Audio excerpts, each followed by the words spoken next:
Bueno, voy a presentar a Gustavo Martínez. Gustavo es biólogo, corregirme si no está bien.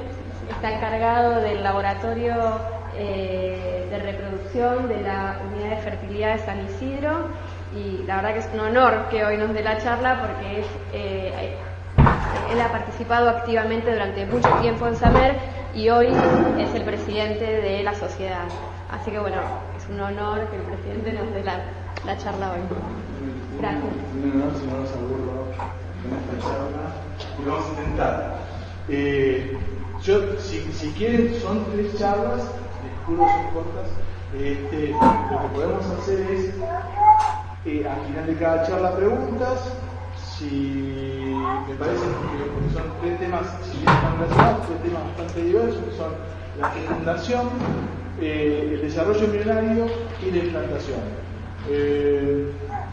La charla más larga por ahí es la de desarrollo embrionario porque es la que más cosas hay para decir. No sé que la fecundación es importante y la implantación también, pero me imagino que después de haber visto, por ejemplo, la charla de Rocío y las charlas que han tenido de Evogénesis y van a tener charlas de implantación con investigadores, me pareció más importante hacer más fuerte la charla de desarrollo embrionario. Vamos a empezar con la primera, que es fecundación. Resumiendo, básicamente, han visto la génesis recién, la ogénesis, que es la formación de gametos haploides con la mitad de información cromosómica necesaria para formar una persona. Se produce la fusión de ambos y eso es lo que nosotros llamamos fecundación. Esto que ven acá es el gráfico básico y común del espermatozoide, donde, como explicó Rocío, tiene cabeza, pieza media y cola, con la conformación de microtúbulos. Básicamente, este es el espermatozoide que nosotros identificamos como normal.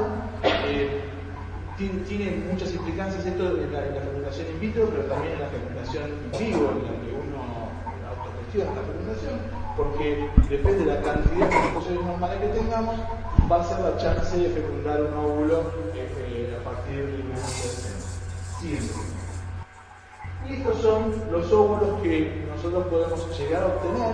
Estos productos, esto tiene un truco, estos son los óvulos que nosotros obtenemos en el laboratorio de fecundación asistida, pero en realidad está el rango de óvulos que nosotros podemos ver. El primero, de acá arriba, es el profase 1, donde ven un núcleo bastante definido y marcado, es la vesícula germinal, por eso muchos colegas le dicen vesícula germinal en este estadio.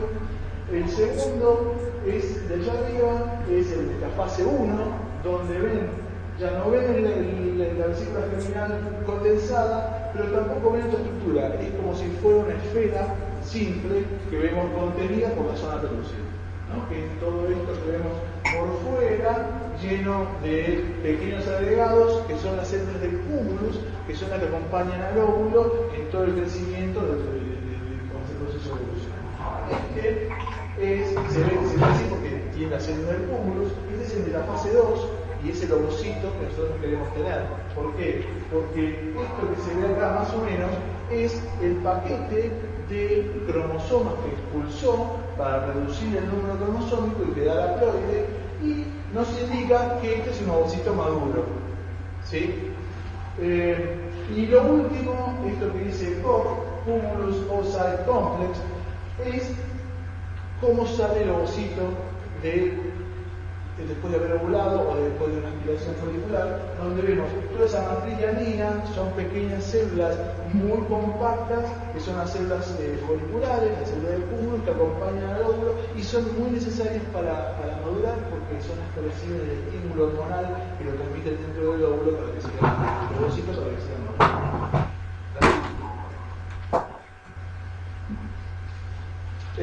Como les dije antes, de la espermatogénesis y la ogénesis, el producto de ambas se unen y nos da como resultado la fecundación. El siguiente, por favor. La fecundación implica la unión de las gametas. Siguiente, por favor. Y estos son los eventos, el listado de eventos que deben producirse a lo largo de todo el proceso de fecundación, que empieza, como les dijo recién Rocío, el espermatozoide no tiene movilidad y aparte sale recubierto por una serie de productos que son inactivantes o que lo mantienen inactivo el espermatozoide y que los tiene que ir perdiendo. ¿Cómo los van perdiendo? Pasando a través del epidídimo, siendo eyaculados, dentro del líquido seminal el líquido seminal empieza a coagularse y empiezan a viajar por el aparato reproductor femenino, y en ese proceso va perdiendo un montón de factores que lo inactivan. En un punto, lo que tenemos que tener para tener un espermatozoide fecundante es un espermatozoide activado, que nosotros le decimos capacitado. ¿Cómo se capacita el espermatozoide? Vamos a ir avanzando. Obviamente se produce la ovulación, como les conté antes, ya me adelanté a esto. Este es cómo se ve un corte de un folículo, donde este es el óvulo, estas son las células de la corona radiata y estas son el resto de las células foliculares, las células de la granulosa. Las células de la corona radiata no son más que células de la granulosa bien ordenadas, porque se ordenan en una forma como si fuera un pavimento, en 2, 3, 4 capas alrededor del óvulo.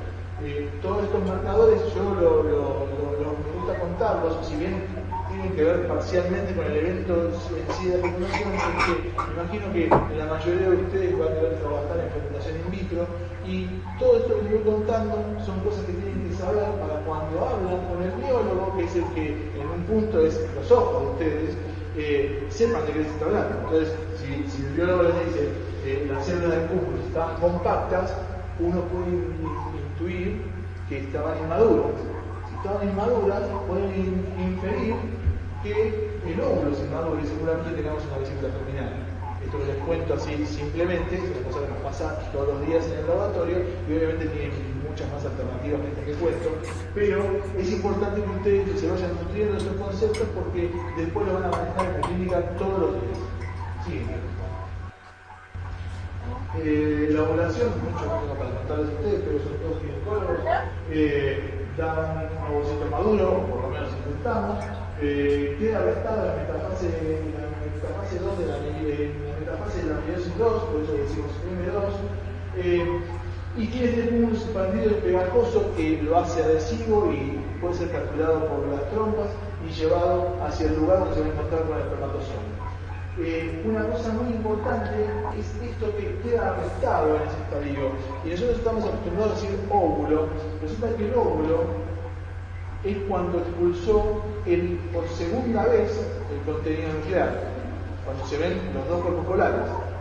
En realidad, en los mamíferos, y sobre todo en los mamíferos superiores, ese estadio dura muy pocas horas, y esto se produce cuando el espermatozoide penetra el óvulo. Entonces, hasta ese momento, si queremos hablar bien, deberíamos decir ovocito u ovocito, no óvulo. El siguiente. Un segundo evento es el depósito de espermatozoides en la vagina. Obviamente, para una fecundación normal, tiene que haber mantenido relaciones sexuales.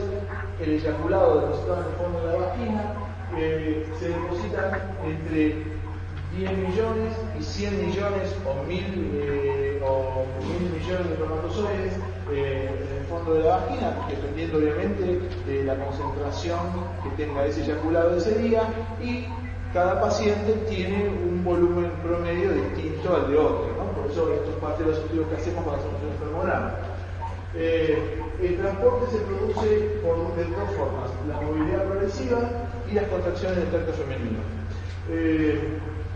Hay obviamente una gran pérdida en el camino, un montón se van quedando, y contra lo que digan las películas de Hollywood, donde el espermatozoide nada solo corriendo y van todos así una horda de espermatozoides hacia el óvulo, eso no es cierto. En realidad llegan decenas o menos de espermatozoides a la proximidad del óvulo, con lo que la película esta mira que habla está mentira también. La siguiente. Con respecto, ya hablando desde el punto de vista clínico, ¿cuántos se depositan? ¿Qué movilidad tienen? ¿Y cuántos se van perdiendo por alguna razón del camino? Determinan el factor masculino. ¿Por qué? Porque, siguiente, creo que está en la No, bueno, la anterior. En realidad, de la cantidad de depositados, si tienen muy poquitos, estamos hablando de un oligospermio. Si la movilidad es poca, también va a tener problemas de fertilidad. Y cuánto se pierde en el camino, en realidad habla de cuántos quedan inmóviles o cuántos tienen mala morfología y no servirían para fecundar. Eso, todo ese conjunto, en la clínica nos define el factor masculino. Y hablamos de oligospermia, astenospermia, teratospermia, en la medida que tenga pocos, o que se muevan mal, o que tengan mala morfología. Igual, y siempre saliendo un poco de la fisiología básica de la clínica, les digo que ustedes sabrán que las normas se revisan cada 10 años, las revisa la Organización Mundial de la Salud, y en la última revisión que hicieron, en el año 2010, el manual 2010, disminuyeron el valor umbral para decir que un semen es normal.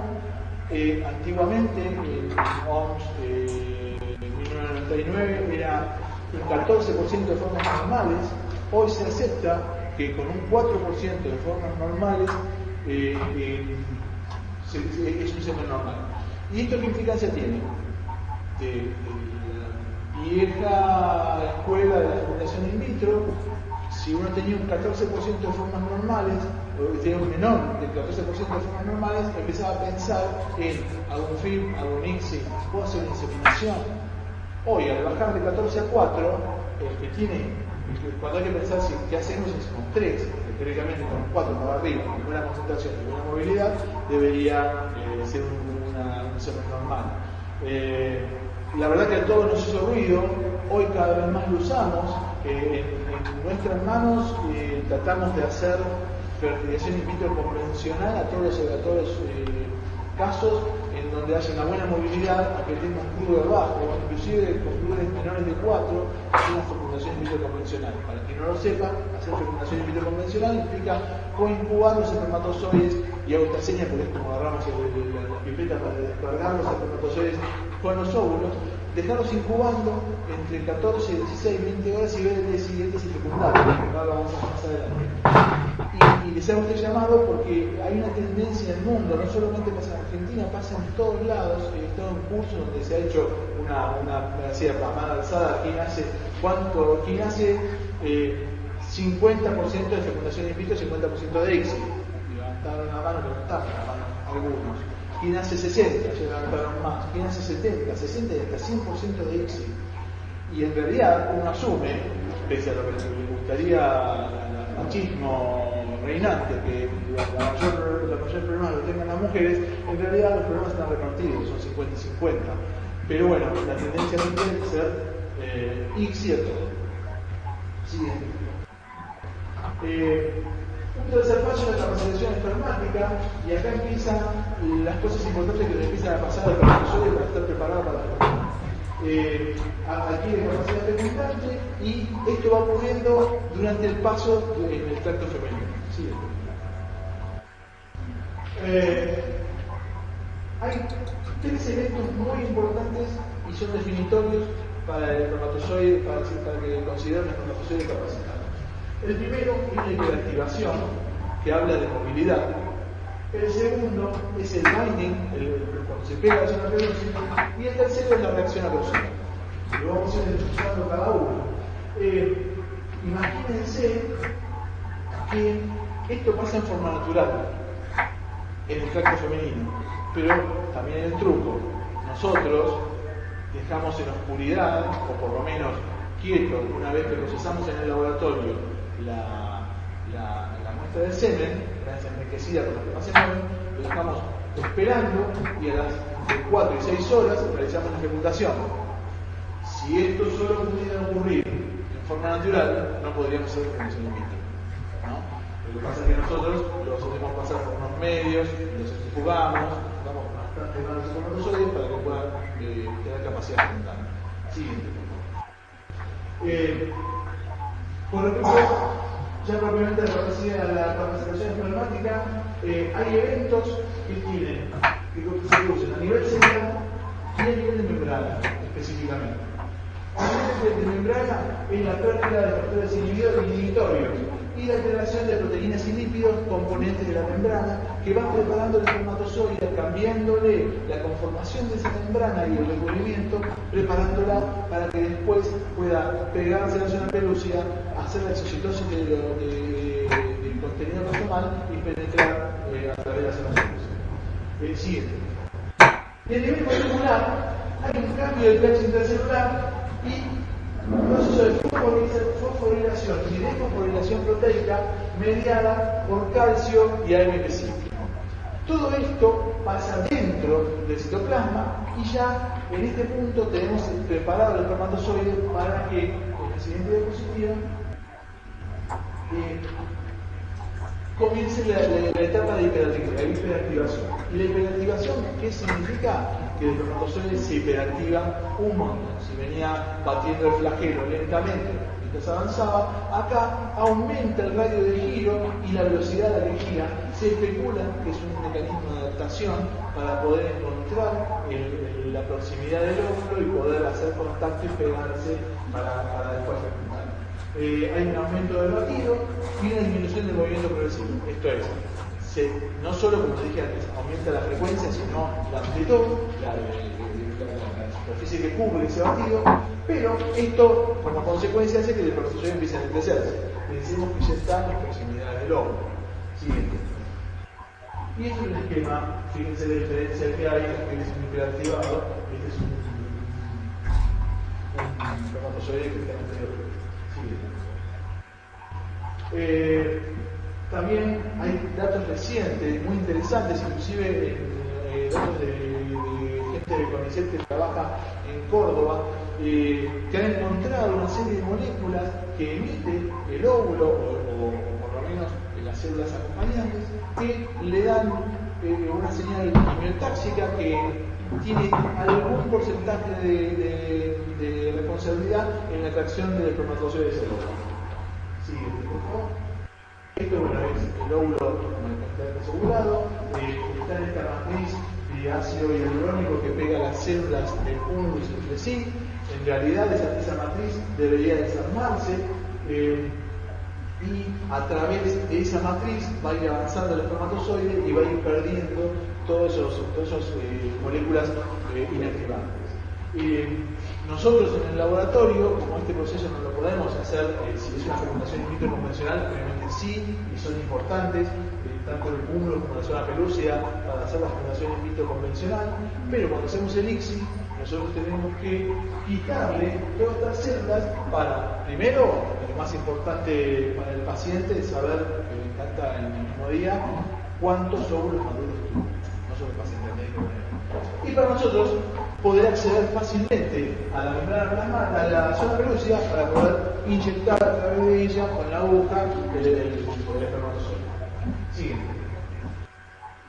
Esto es una cosa que se creía en el pasado, que el espermatozoide sufría la reacción acrosómica, después atravesaba el cúmulo y después hacía que se pegara a la zona pelúcida. Hoy sabemos, la siguiente, por favor, que esto es al revés. En realidad, para estar capacitado y poder fecundar, primero tiene que atravesar el cúmulo, después se produce el binding en la zona pelúcida y después se produce la reacción acrosómica. Y esto porque parece una obviedad hoy, pero esto lo estoy hablando haciendo una revisión absolutamente rápida de años de investigación, es que la reacción acrosómica se hace en las proximidades de la zona pelúcida para optimizar la chance que tenga de pegarse y atravesar la zona pelúcida.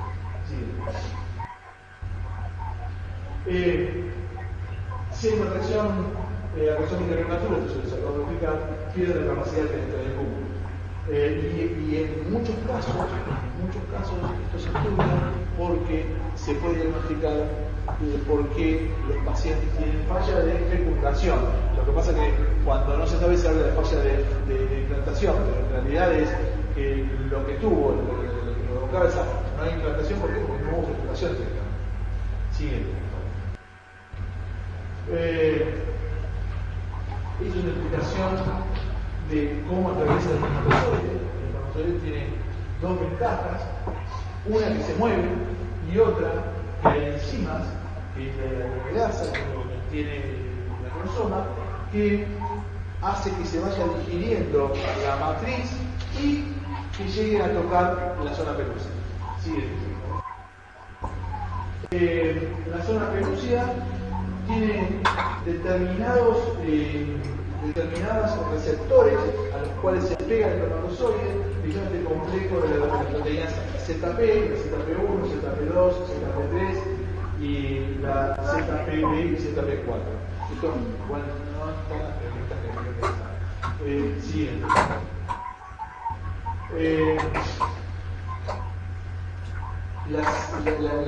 Esos receptores ZP2 y ZP3 tienen largas cadenas proteicas que son las que ayudan a anclar el espermatozoide contra la zona pelúcida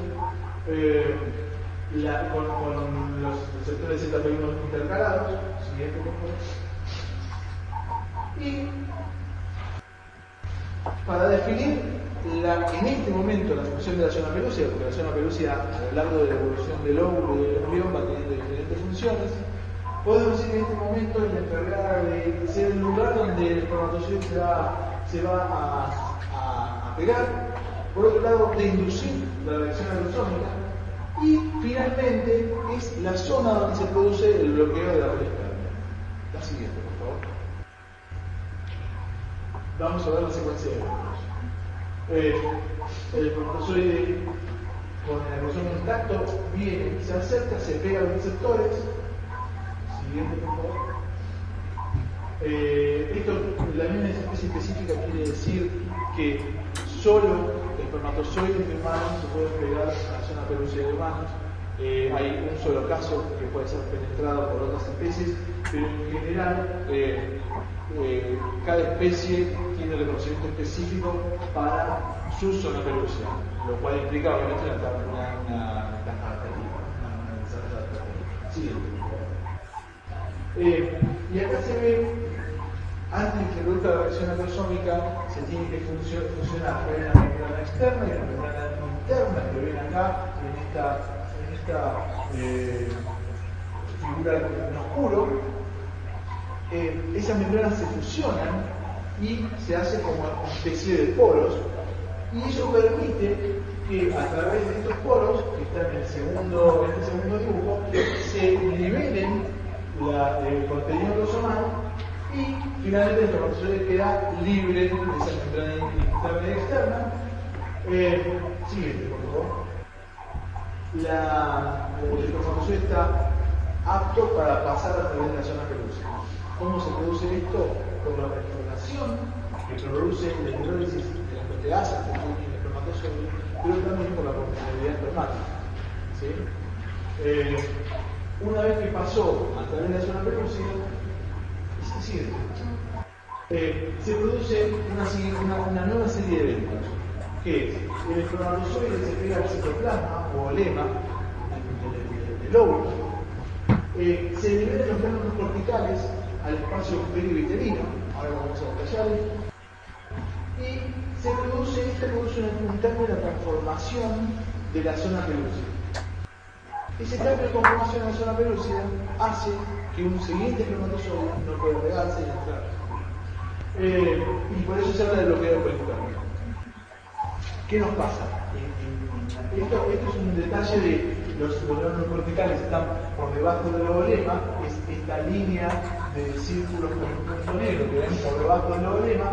Esto es lo claro es el espacio perivitelino, y cuando se produce el contacto del espermatozoide con el ovolema, se liberan al espacio perivitelino y cambia la conformación de la zona pelúcida y no se pueden pegar.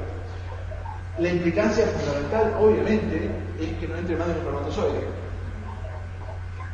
Si esto pasa naturalmente, ese óvulo fecundado no va a ser viable. En la clínica nos pasa, y nos pasa sobre todo con la fecundación in vitro. ¿Por qué? Porque uno calcula la cantidad de espermatozoides que está poniendo a fecundar por la cantidad de óvulos que hay, pero a veces se puede poner un poco de más, producirse en forma artificial la polipenetración y tener en vez de 2 pronúcleos, pero vamos a hablar después del break, tener 3 pronúcleos, o a veces 3, 4, 5 pronúcleos. Muchas veces lo que nos pasa es, por un lado, que hay muchísimos. Y en realidad, lo que intuimos, porque no lo podemos saber, porque la información in vitro que hacemos con la célula nerviosa, lo que vemos es que varios espermatozoides entraron de golpe a un óvulo maduro. Y eso nos da como resultado muchas veces 4, 5, 6 pronúnculos. Lo más común ver es 3 pronúnculos, que quiere decir que 2 espermatozoides entraron al óvulo.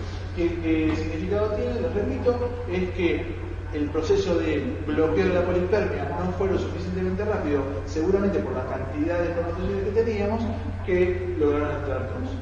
Y una cosa más, pero una cosa más es que a veces nos pasa con el ICSI. Yo sé perfectamente que inyecté un solo espermatozoide y veo 3 pronúnculos. Y entonces uno sale del laboratorio y dice, tal paciente de ICSI tiene un pronunciado con 3 pronúnculos. Le inyecté 3, le inyecté 2. Y no, ¿saben lo que pasa? Es que, como les dije antes, en el momento que penetra el espermatozoide tiene que expulsarse el segundo cuerpo polar, y en muchos óvulos, por falta de competencia, porque no tienen un buen estado madurativo o problemas de citoplasma, retienen el cuerpo polar y ese cuerpo polar forma un pronúnculo. Entonces tenemos 2 pronúnculos femeninos y un masculino. Pero es una cosa que pasa, no digo que pasa siempre, pero es una cosa que se ve. Esto en el esto es un esquema de cómo se pega. ¿Vieron también en Hollywood que esto es de cabeza dentro del óvulo? No es así. En realidad, el espermatozoide queda como acostado, pegado por la zona ecuatorial del espermatozoide, por la cabeza ni por la zona media de la cabeza del espermatozoide. Se pegan las membranas del espermatozoide con la del óvulo y lentamente se fusionan y el contenido nuclear del espermatozoide empieza a ser incluido en el citoplasma. Y esto es lo que trata de demostrar. Siguiente, por favor.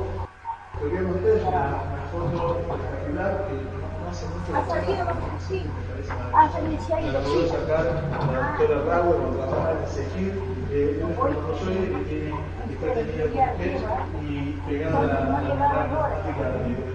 Esto, obviamente, para sacar la foto, hacer una manipulación fluorescente y sacar esa pelucia, pero la verdad que nos mostró justo, es muy raro de ver. Y ya voy terminando, hay una serie de moléculas, todos los días se descubren nuevas moléculas que están involucradas en la fusión del espermatozoide con el óvulo, en la fermentación en sí, y más allá de los nombres, lo importante es saber que existen moléculas que son mediadoras, que son receptores, que son necesarias para que esto se produzca.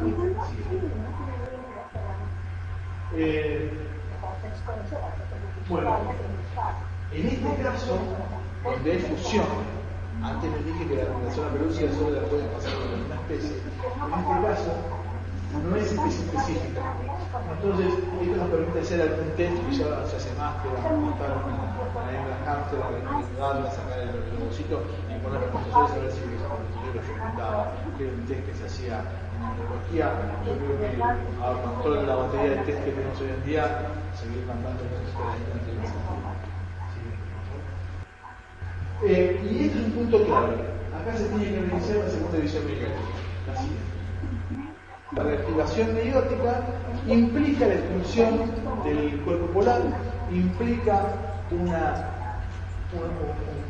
puesta en funcionamiento del citoplasma y prepara a ese óvulo para empezar a formar los pronúcleos, masculino y femenino, que es el paso final y fundamental de la presentación, y la expulsión del cuerpo polar. Acá hay algunas consideraciones con respecto a la clínica.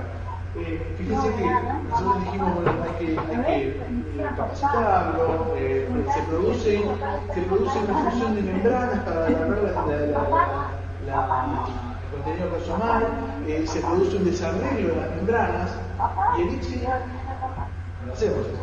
Nosotros lo que hacemos es agarrar un espermatozoide y meterlo dentro de de un óvulo, el más lindo, el que está mejor conformado, el que más nos gusta, adentro del óvulo y dejarlo ahí e igual fecunda.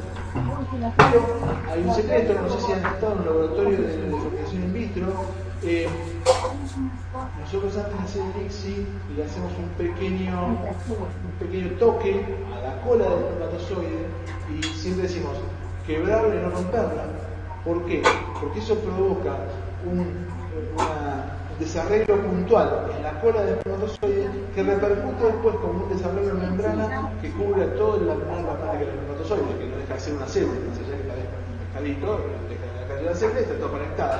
Ese desarreglo que se produce es el paso final para terminar nosotros in vitro de capacitar el espermatozoide y colocarlo dentro del óvulo y que fecunde. Si no, no fecundaría. Sí. Bueno, como les dije antes, se inicia la segunda división meiótica, se reduce el producto femenino, siguiente. Se empiezan a condensar los núcleos, comienza a formarse el producto masculino y lo que estamos viendo acá, ¿qué es? Todos los eventos previos siguen a que se provoque. Estos son el núcleo masculino y femenino, son los ciclos fecundados normales. Simplemente para mostrarlo, vean acá el detalle de los grupos polares, ¿sí? que fueron expulsados. Uno asume que el cronómetro que está más cerca del material cromosómico de descarte es el femenino, porque en realidad también uno asume que el material cromosómico del óvulo está cerca del primer cuerpo polar, porque hubo división, expulsión y el contenido cromosómico queda en ese lugar. Por eso, de nuevo, la implicancia en la clínica es que cuando hacemos el ICSI tratamos de hacerlo lejos del cuerpo polar. En general, tratamos de, cuando lo agarramos, que esté entre horas 7 y 8, o 7 y 8, 9 y 10, para que cuando ponemos la aguja evitemos hacer alguna injuria en esos cromosomas que están condensados en esa zona. Y otra implicancia es cuando se clonan animales, lo que se hace muchas veces, no sé siempre, es sacar esta zona de citoplasma de la fase 2, porque uno está casi seguro que aspirando esa zona de citoplasma está aspirando los cromosomas. Entonces, eso se llama enuclear un óvulo. Después se agarra otro núcleo o una célula completa, se la mete adentro y con un golpe de electricidad leve, pero importante para el óvulo, se fusionan las membranas y se forma un óvulo. Siguiente.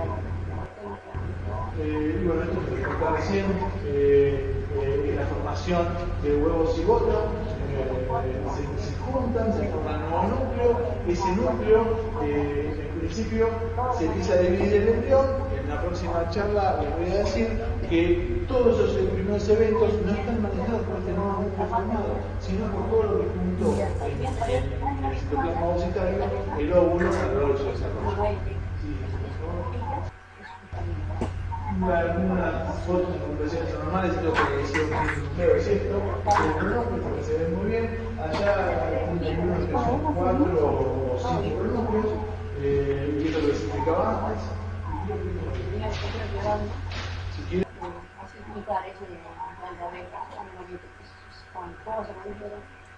Mi hermana,